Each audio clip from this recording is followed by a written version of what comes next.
Okay, thank you everybody for joining us today for our Monday weekly Zoom and Learn.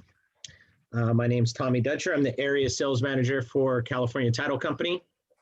And our presenter and me co-host is Mary Jane Morris with Granite Escrow. Hi. Bravo. Hi, welcome everybody. We're happy to have you here today. As I've mentioned before, I try to break the subjects up, something a little less mind-bending between weeks. And since we've got a big 6 months of new contract coming, I'm gonna try to keep the topic light. One of the things that we, before I go on, excuse me, please let me welcome our other guests as well. Tracy Hussey from our San Diego office. Hello. And Jonna Ennis from our La Jolla office are with us, and we're happy to have them as always. Thank you.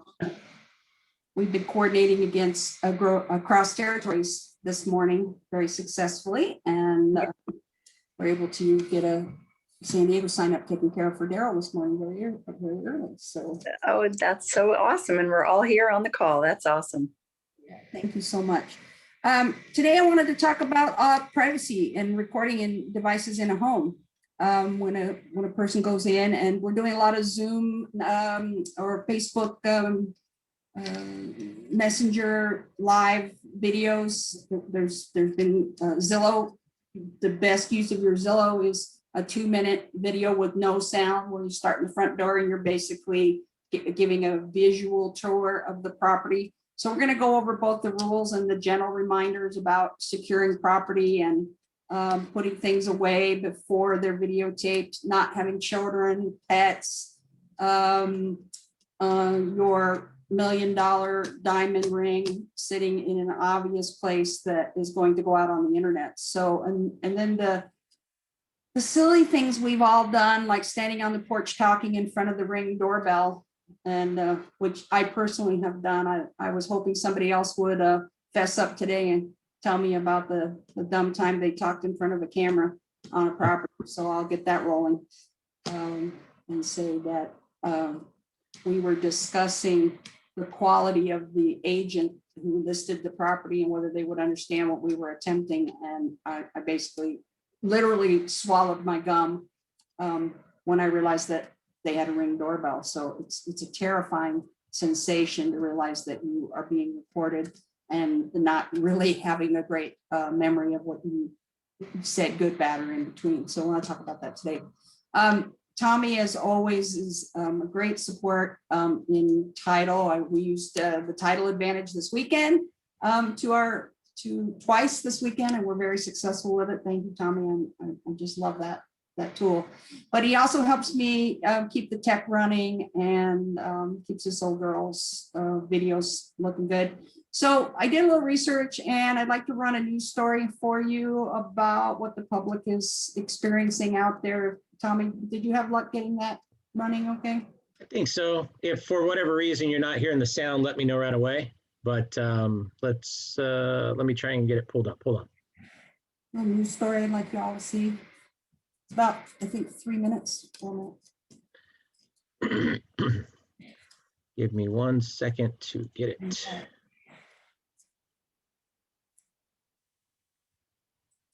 Okay, share. Sound. Think about this. You're in the market to buy a house. Well, listen up, because there's a new trend changing the way homes are being bought and sold, and it's something you might never have thought about when looking at a potential dream home. Security cameras could be changing the way deals are made. And as Matt Galka tells us tonight, Big Brother, or in this case, the big home seller, might be watching. And I told him as I was coming in, I said, I have a broken foot, so I need to keep my shoes on. I have a lift in my shoes so I can walk as long as my shoes are on. So I apologize for leaving them on in someone else's home.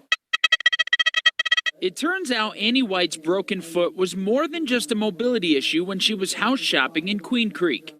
We zipped through the house. We made it to the first floor, and we're halfway up the stairs when my realtor received a phone call from the other realtor of the sellers asking him why my shoes were not taken off at the front door. The seller's realtor saw White on the home security camera. She was given a heads up just moments before by her own realtor. I wasn't familiar that people kept cameras in their homes during the selling process. So it was kind of a surprise, but so it was funny. He had just made me aware, and then they called me out on the shoes soon after. It's a growing trend in the home selling process, with Wi-Fi security cameras and nanny cams becoming more affordable and more popular. It's estimated that more than 10 million homes have some type of camera and microphone, and the number is only growing. For home buyers, going into a house that might be your dream house is an experience in itself. But some realtors are saying that if a seller is watching you, it could change that experience. Hello? Hello? HomeSmart Lifestyles realtor Patrice Pimentel says the rise in camera monitoring has kind of changed the game when it comes to showing a home. Now you have to tell your buyers, oh, you have to be quiet. You can't say anything. You can't show me excitement or anything because you got to keep your poker face on. So you don't want them to know exactly what your all of your ideas are or your excitement, because it's going to kill the deal. For recent home buyer Misty Eisenhart, the idea of being watched was a little unsettling. Usually, you would talk about the home with your realtor, but when I was told that we could be being videotaped, you just kind of stop all conversation and you look around and you talk about it after, so it's kind of an odd thing. But for Myra Ruperto, her home security system gave her added peace of mind as people viewed the property she was trying to sell. She was alerted every time someone was in the house. I think the buyers know that there's cameras. They believe that they kind of talk away or, outside of the cameras. But it was nice to kind of hear positive feedback about the home. Legally, it's murky, not because of the recording, but because the home seller should be letting everyone know that there are cameras and a realtor should relay that information to the buyer. There's nothing prohibiting a security camera in a person's home. 10 years ago, if you think about it, people weren't just sitting there going, selfie, So I think that people are more and more used to it, but I believe that it is becoming more and more of an issue, especially for buyers and sellers spying on them, basically. Matt Gelka, Fox 10 News. Hey, you got to watch what you say. Could hurt in the final deal. So if you are in the market, when in doubt, just ask about cameras or just assume there are cameras. Your realtor or the home seller should be able to tell you if the house has them. Thank you very much, Tommy, for getting that running. So as you can see, if the market is being very impacted by cameras. In fact, just a few years ago, I was discussing with somebody this week. One sec. Can you hear me okay, Tommy? I think I've lost Tommy. Am I? Tommy, are you there? Can you guys hear me okay? Somebody give me a thumbs up. Okay, great. Thank you. Everybody else has got a picture up today except you, Tommy. So. The video was still playing in the background, so I'm sorry. Thank you. it continued to play into another clip. So my apologies for that. Oh, no, Matt, thank you so much for your efforts. So you can see it's really starting to impact every angle of real estate, whether we're doing it because of COVID and we need to show homes this way, whether we're doing it because we are putting a video on Zillow, whether we have just a Ring doorbell, whether we have a whole house camera system.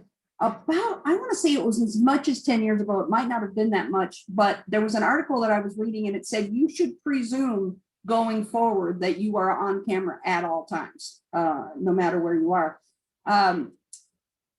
The street cameras have become very good as well. I had a very small fender bender, and when I had a debate with the other party, they brought up the street cam. The insurance company was able to bring up the street camera and show us exactly what happened in the accident. So, and then obviously we've seen a complete rise in this in police work as well, and that sort of thing. So cameras are a big deal now. I'd like to talk about what the rules are.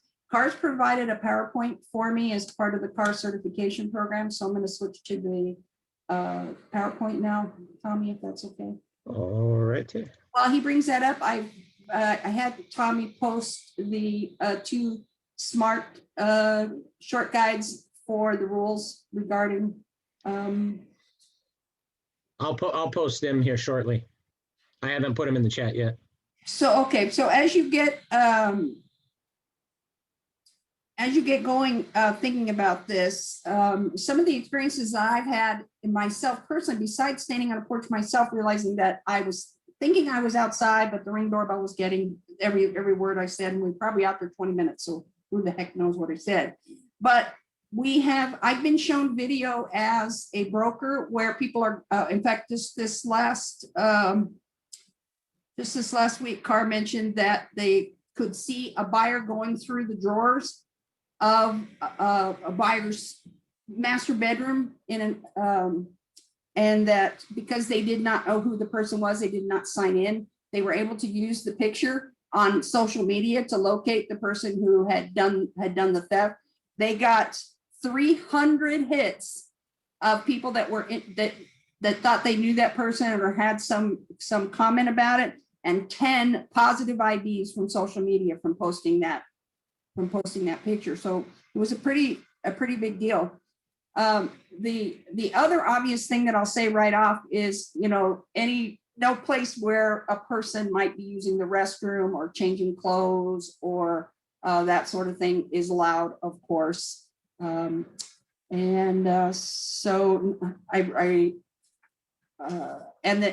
Carr reminds us also that we're not allowed to harass each other off the information we've gotten off there. But let's talk about what the California eavesdropping statute is. Can I have the next slide, Tom?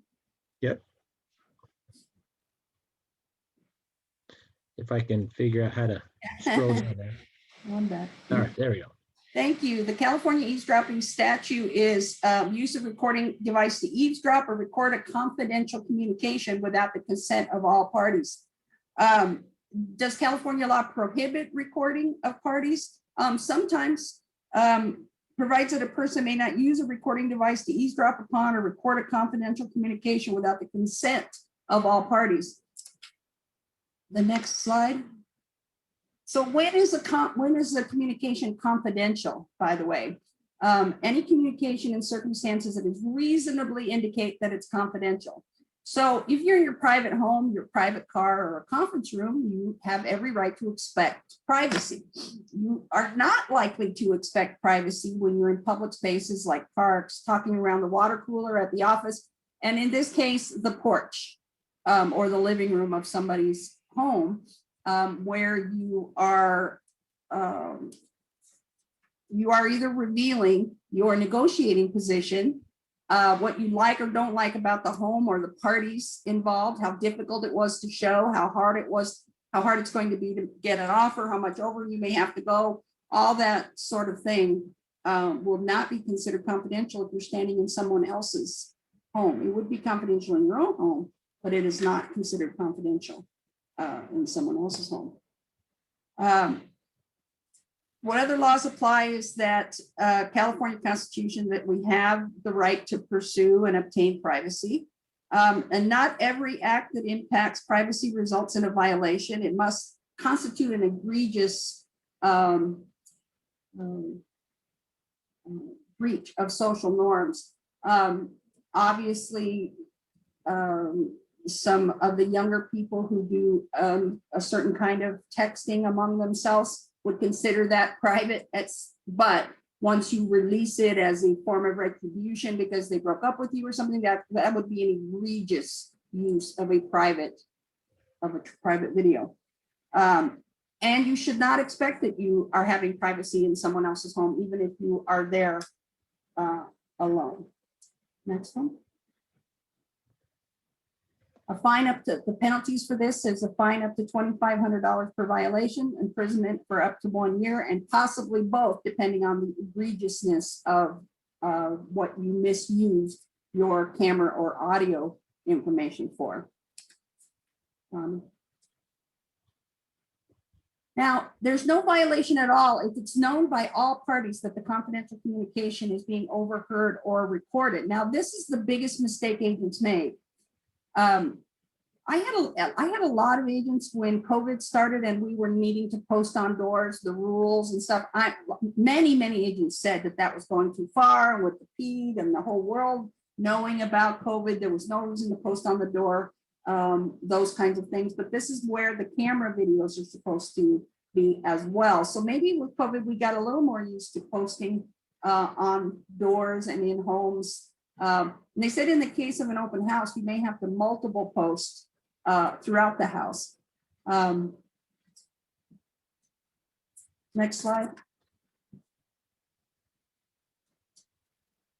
So you have a reasonable expectation in sellers at home. Facts and circumstances provide the answer. So the big question that they asked us to ask you is, can you justify it? If you're talking about how many bathrooms and the yard and that sort of stuff, that's justifiable conversation no matter what the seller thinks about it. If you don't have enough bathrooms or the bathrooms and things don't suit you, then those are not, those are easily justifiable. Discussing their personal habits that you might discover by visiting their home, the state of their cleanliness, things like that aren't necessarily justifiable in this category and would be thought, and would not be thought of kindly from them. You need to remember that Amazon and Echo and Google Home record everything that's going on in the home, whether or not there are cameras. You should warn whether you're the seller and you post and put in the MLS that there are recording devices, or whether you remind your buyers during showings every time you hit the door to remember that everything from the driveway forward is likely cameraed and audio recorded as well. The thing Carr asks us to remind you too is that since there are no real test cases yet for what's reasonable in the case of a real estate transaction, you don't want to be the test case. So be careful about testing the waters in this case. One thing on that too is you want to be careful as an agent of speculating where the cameras are located, because if you do that and you forget one, then that could come back to bite you. So it's better just to let it be known that there are cameras present. You know, I tried to find the video for it. I saw a blatant team robbery in an open house in San Diego just a year or so before COVID. The entire house was cameraed, and what the team did was distract the realtor in the kitchen by talking about buying the house, while the rest of the team basically ransacked the house. The video was clear as a bell what was being done. There was no doubt about it. And it was a team of 4 people who looked like reasonable adults. They did not look like anything you might anticipate as potentially being a criminal. So in that case, those videos were extremely helpful because that poor realtor was in real trouble. They opened the house. It's definitely an insurance claim. It's definitely a E&O claim. It's definitely going to get into someone's pocket. So cameras can be very helpful if you disclose the possible recording. So let's move on to the next slide. A prudent seller will make the disclosure to avoid claims of unlawfully invading privacy or confidential communications. Disclosing the existence of surveillance equipment, not where it is, but that it exists, makes it very difficult for such persons to claim that they had a reasonable expectation of privacy, whether they were knowingly or unknowingly recorded. Tommy, I'm not sure I sent you the slide, but this I did make a slide for it. I don't remember if I sent it to you. The Carr, a residential listing agreement, it says it's paragraph 10, but it has been updated in this paragraph 13 in the residential listing agreement that tells sellers that they should be disclosing. So to some degree, the agent the brokerage has been protected by having it in the listing agreement, but not taking the extra step and posting at the door and in the home that you are being not only recorded, but audio recorded, which is a whole other piece of this, could come back to bite you. So this is why I thought it was valuable enough. And this has come up several times. I've been called as a broker where somebody has witnessed, saw, been told that they were cameraed during a certain situation, and then I have to work out what was really happening against the video. So with that said, when you say disclose of it, where would your recommendation within the MLS be to disclose that? it would be in the agent's confidential remarks. So the agent remarks. Yep, I would put it in the agent remarks. I don't think there's any objection. I think if you're going to put it in the property description, it should be described as a plus of the property, that the property has security cameras or. I think a lot of agents where, even Ring says this, Ring says that it's like 85 percentile or higher or something like that, that those homes that have a Ring doorbell, the doorbell typically ends up staying at that residence, and then at the new residence, they'll end up getting another one. And they have very small percentages of people who move them from property to property. So a lot of agents in the description will describe that, it's equipped with Ring doorbell or Ring thermostat, et cetera, and that stays, right? Not a bad place to put it so that it is known to the public that there are cameras, obviously, right? And kind of putting it out there, especially if the house is vacant, right?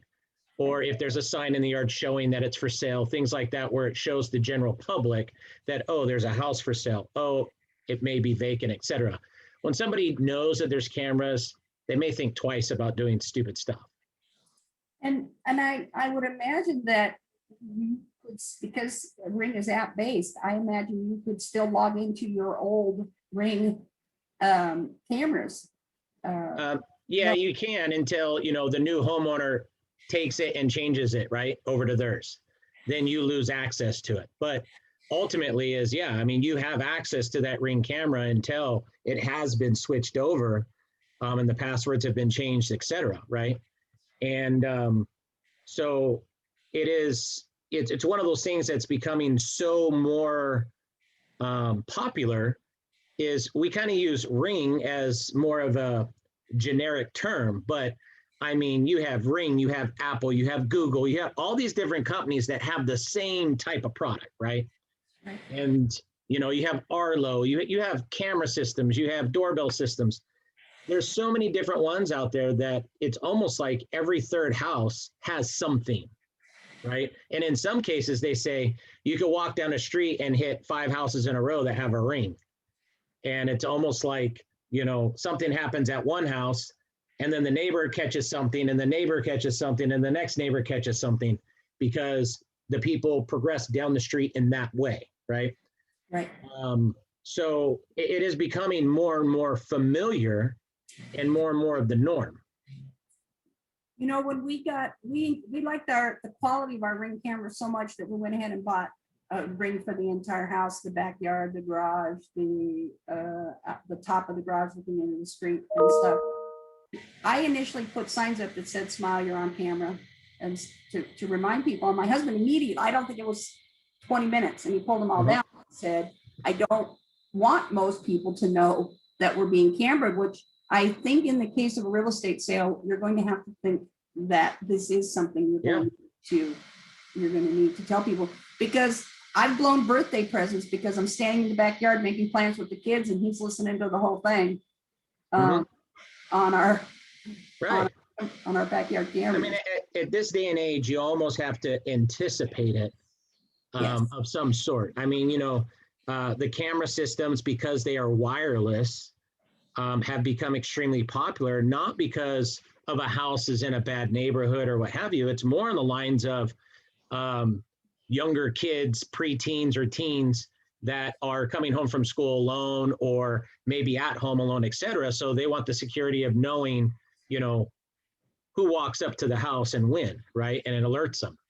And then the changes of our spending habits, where there's so many more people buying stuff online that's being delivered, and the whole, package escaping fiasco that started to happen. You know, it's not so much that somebody is physically putting this there to spy on you while you're selling the house, right? Although I do know that there have been people out there that will purchase a wireless camera system or something of that sort during the process because of so many people coming and going. It's more, you're going to walk into it because it was already probably there in most cases. And we've all seen the rescues on thing, you know, people just discovering fire on their porch, and little kid, my grandkids know to ring the doorbell to get, they call it instant grandpa, because they know he will come on to find out who rang the doorbell. And they can chit chat with grandpa. So even the little ones know. So I'm just saying there's a shift in mentality from protecting your home and looking out for your packages and sharing security, neighborhood watch with the neighbors and that sort of stuff, and recording a person who may or may not buy your home and what they have to say about it. I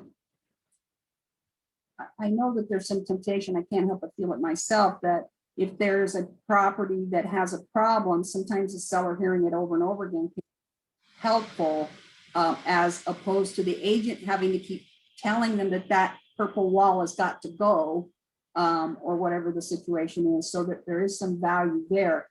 But even with that value, I can't help thinking that that's a negative emotion for the seller to hear over and over again. I think most of the feedback that you're going to hear within a showing is ultimately feedback from a listing agent perspective of what you want your clients to hear, right?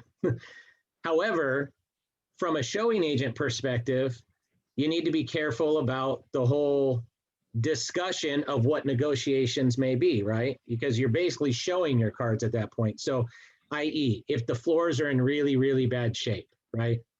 And in the back of your head, you're thinking, well, we can get beyond the carpet because maybe they'll offer an allowance or something like that, right? Or credit. That's probably not a discussion you want to have inside the house at this point. Although who knows what seeds get planted with that kind of thing anyway, that they finally come to the conclusion that enough people have said it that they may more easily walk to that that conclusion. Let's take a look at what CAR's recommending for the type of signs you should have hanging. The three examples they give you is notice this property is being monitored by surveillance equipment. And you may, like I said, not only on the front door, but it may need to be in more than one place depending. You know, I have to say again that having been a longtime broker and being very aware of all these type of issues, I literally almost swallowed my tongue when I realized I was standing on the porch talking about the property and the type of deal we were going to make.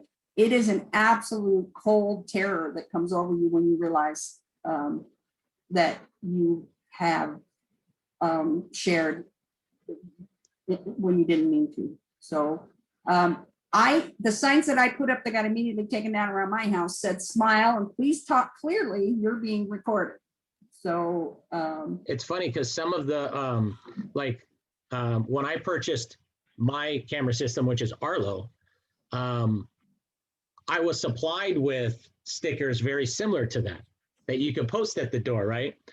That kind of just alerts people like smile, you're on camera type of thing, kind of a funny slang of it. And I know a lot of them send things like that in the packaging.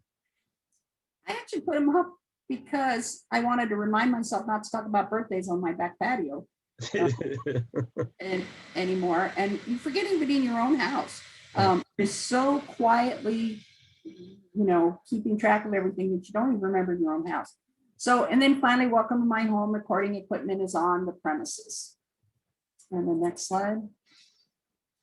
They're recommending that it should be near the front door or the entrance of the property. It should be in a location that's going to be seen, similar to your flyers and your stand-up things that you put in homes. Considering the door may be left open during open houses, and I assume we're going to be getting back to that open houses sometime this year, if not early in the next. You're going to have to put them in more than one location so that people remember to be careful with their the It's kind of like the old alarm system signs, you know?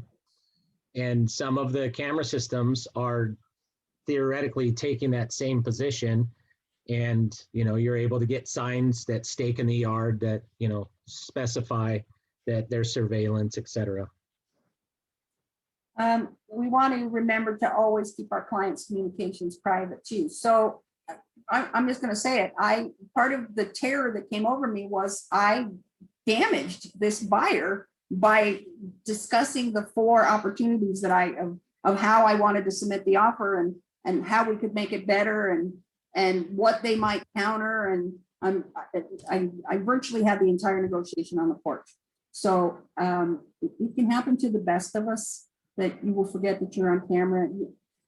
The other problem that comes up too is we all used to ride together. You used to meet your client at the office, and then we would all get in the car and we would go talk. So now that we often follow each other around to show properties instead of riding together, you won't always hear what the client's actually thinking until the listing agent shoots over the video of your client making a statement. But you should be very cautious about revealing your client's situation at all.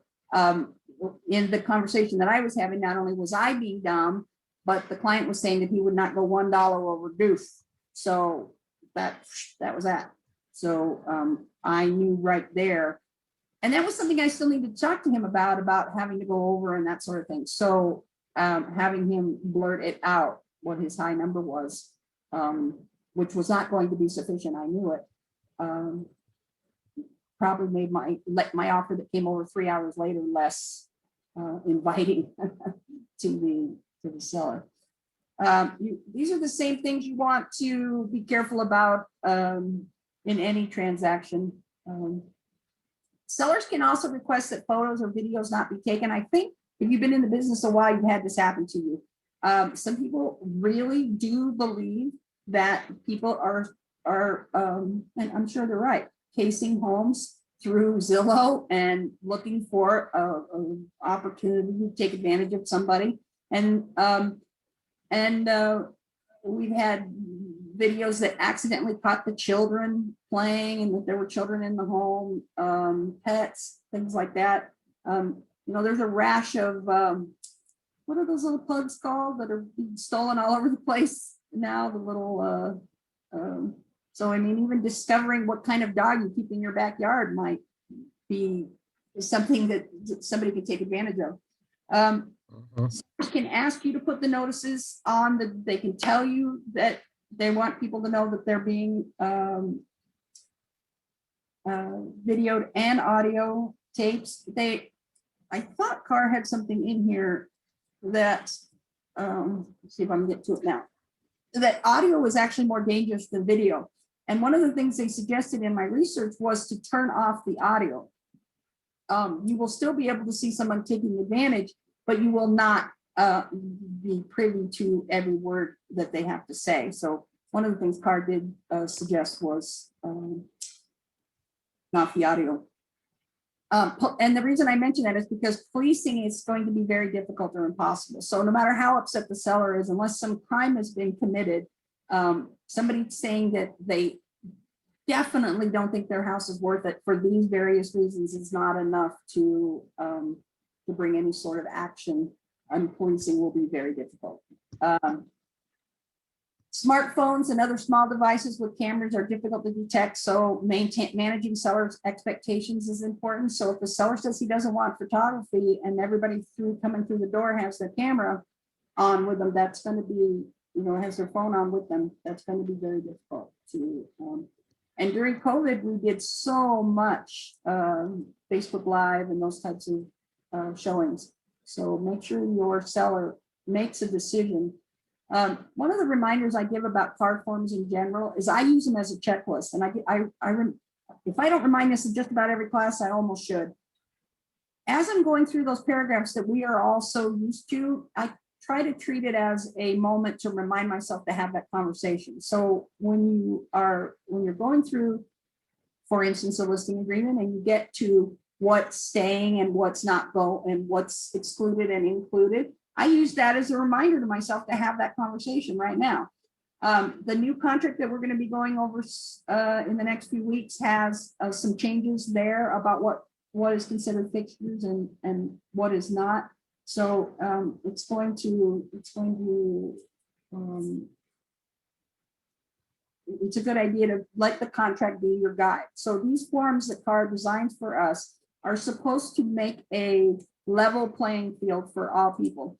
So whether all at licensees, so whether you're very experienced and have been through everything, or it's your first day, that contract should walk you through your listing agreements and your purchase agreement should walk you through what you should be thinking about. And so in the listing agreement, paragraph 13, you will be reminded that they should be disclosing if they have cameras in the home.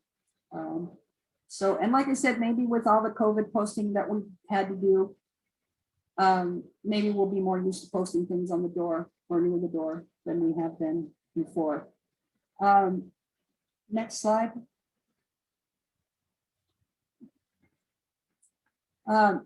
Obviously, this is just some general rules that we've always done. Sellers should be advised to remove or safeguard valuables as early as possible and always go through they should go through their drawers and think about those little, that jewelry box they've got hidden in their sock drawer, that sort of stuff, not to mention the big stuff that could just walk off.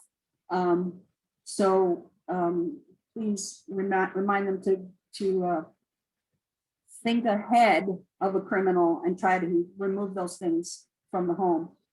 Sellers should also consult their insurance company, making sure that one of the things I see a lot with insurance is that we are because we don't use insurance every day, we only need it when it's important, we try to get the lowest cost available. And that may not be suiting you if you have things in the home that are going to need to be covered in the case of damage. So this is a good general reminder to not price yourself back to the point where you are not being protected by your home insurance. So this is a very common, I actually have this come up more for agents on their car insurance. They will tell their insurance company that they don't drive very much. And then when I ask for the rider on their car insurance to cover the brokerage, it turns out, oh, they've gotten the rock bottom insurance rate and they weren't going to be covered for those kinds of losses anyway. So a general discussion with your insurance company that your home is sufficiently covered is a good thing to have. This pretty much wraps up my presentation. I think it covers all the general things that you need to know to not make the mistake I made and stand on the porch and give away the whole transaction by accident. And again, I tell you, I did that. No, I'm not me, and it shouldn't have happened to me. So and it's not just the porch, remember. What's that? On the porch? Yes. It's not just the porch. Key away, everything. We were just standing on their little porch. So it's important to try to remember that you have cameras when you're buying your husband a birthday gift. You got to remember that the driveway, the backyard, the garages, all of those places could have cameras that are listening as well.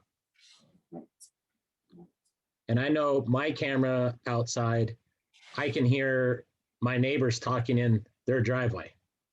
Yep. If it's recording, right? So you want to, be cautious about that you may be out on the street by your car and know that they're still picking up audio if that camera's recording, right? So just because you think you're far enough away, you may not be. Ring has a range. Yeah. The cameras, and we were picking up every single time the neighbor directly across the street pulled in or pulled out of their driveway and had to pull the range back some as well. So he's right. These cameras have a lot of range. Their pictures are very good now. They're not the grainy 7-Eleven videos of our youth.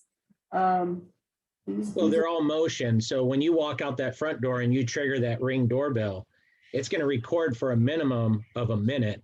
Sometimes people will set them higher.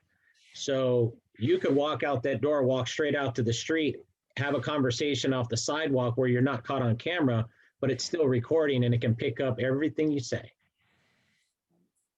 This was just a good general warning, and I thought that, like I said, I try to break up and we have such a big year coming with the new contract, which just in advance, I will say is Tommy and I do our Zoom and Learns every Monday, but because we had them booked out for the next 6 or 8 weeks, we went ahead and prepared a special event on May 7th, where for 90 minutes, I'm going to give you your first peek at the new contract. I'm going to It's all changed. Yes. The RPA, you know it as today, looks completely different. Completely different. Some of the rules, as far as I'll give you some breathing room and tell you that the timeframes did not change. And so the fundamental understanding of when somebody needs to do something is going to remain the same. Well, time change did change on one thing. Right. It's no longer a 21 day on the loan, it's 17 for everything. Right. But generally speaking, you are going to be playing by the same rules. You just are going to have a completely different format to do it in. And they did add, and the other important thing that I won't get into here too deeply is the National Association of Realtor case is still going on. It got set aside during COVID, made it very much harder for them to meet, but they were not too far off the settlement for price fixing and for making buyers agents have to be paid by the buyer instead. They're literally looking at busting up the MLS. And so they're in the new contract. CAR has 2 spots that says this will be revised upon settlement of the NAR case. So how we all get paid, it's going to be a big year in real estate. Stay tuned. May 7th, I will go top to bottom through the changes somewhat quickly. And then because this is just the first peek of the final draft, it'll be absolutely released in August. And from August all the way through to December, we're going to, for my sales reps, Tracy and Jonna and Tommy and those of us who manage a lot of agent affairs, please remember that every template they've ever used is going to need to be thrown out too. So they're not going to be able to use their old templates. So many people are going to need support to get their worlds back together and be able to write an offer. So. And to reiterate, we usually like to keep these Zoom and Learns to an hour or less. This one on the 7th will be at least 90 minutes. Yep. There's no way of shortening it down. Unfortunately, if, after sitting through the sneak peek that CAR put on and stuff, there's no way of shortening it less than 90 minutes. CAR went 2 hours, 30 minutes, which they never do. They teamed it up. They had 10 people breaking it up and doing each little paragraph so that nobody had to do it all.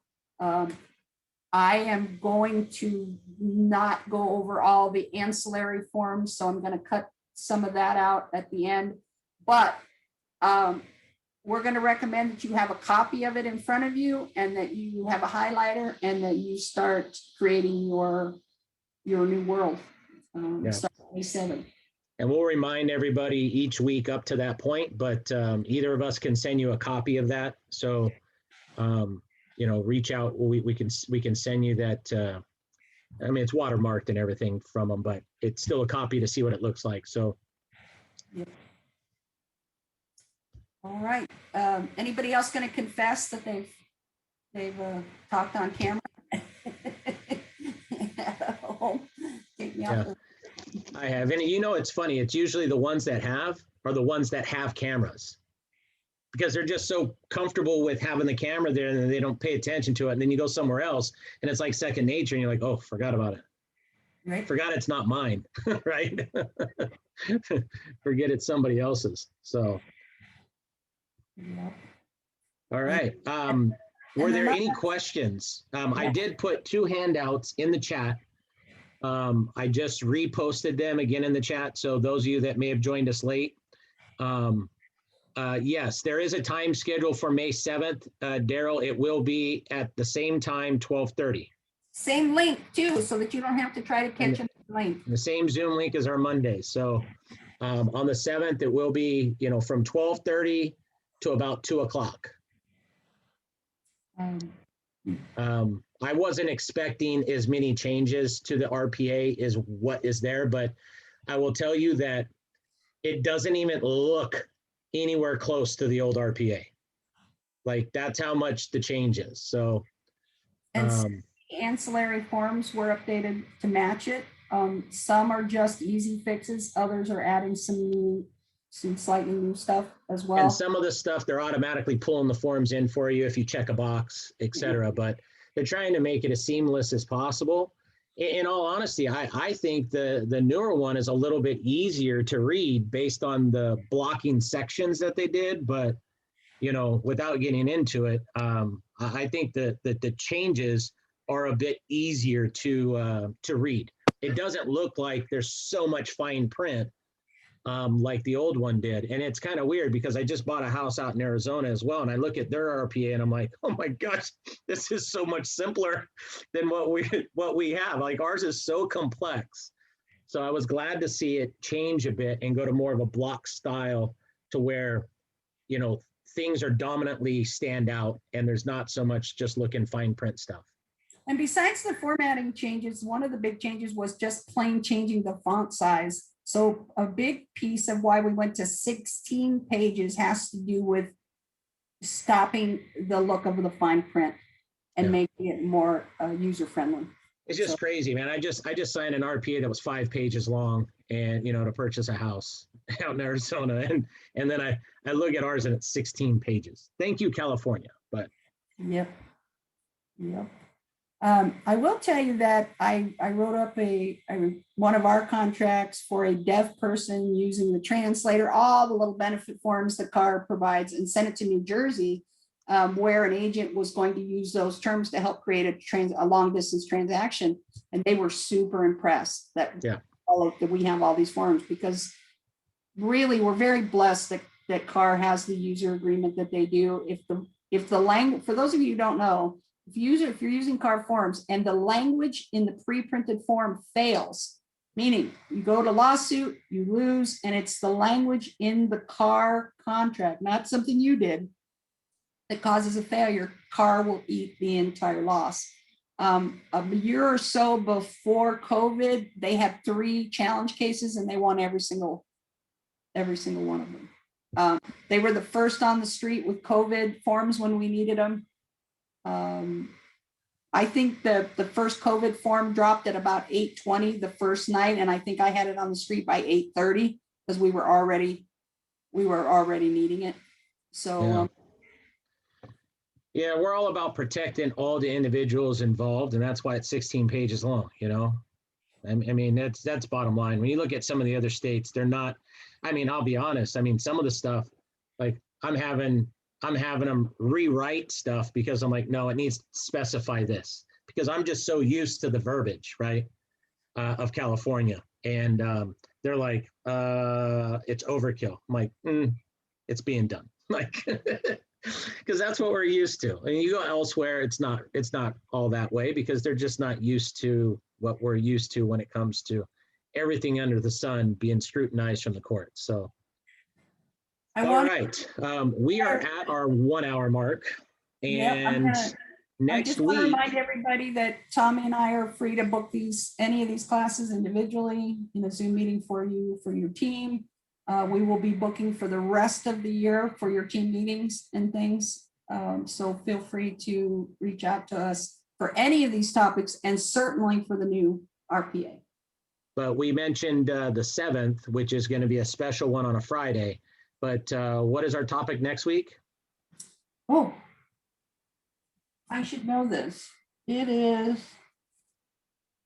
I thought you'd have it off the top of your head, or I would have pulled it up. Yeah, liquidated damage clauses, liquidated damage and arbitration clauses. I've got 3 secrets for you on each one of those. It's in plain sight that people don't even know. So, And you'll learn them next week. yep.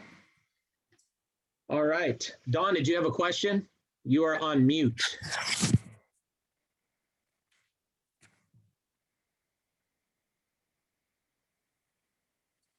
So I think Dawn's asking us a question, but we can't hear him and he's not on mute. So Dawn, is there any way to put it into the chat? Or stay with, yeah, we'll Or call. just stay with us and we'll come back to you. We won't go anywhere. We'll be here and we'll answer your question. For some reason, we're not able to hear you. All right, guys. Well, MJ and I will stay on until everybody logs off. So if you do have one-on-one questions, we'll remain on. You can ask those to us. And until then, we thank everybody for joining us for our Monday Zoom and Learn. Hey, Rocky, I see you down there too. Hi, Rock.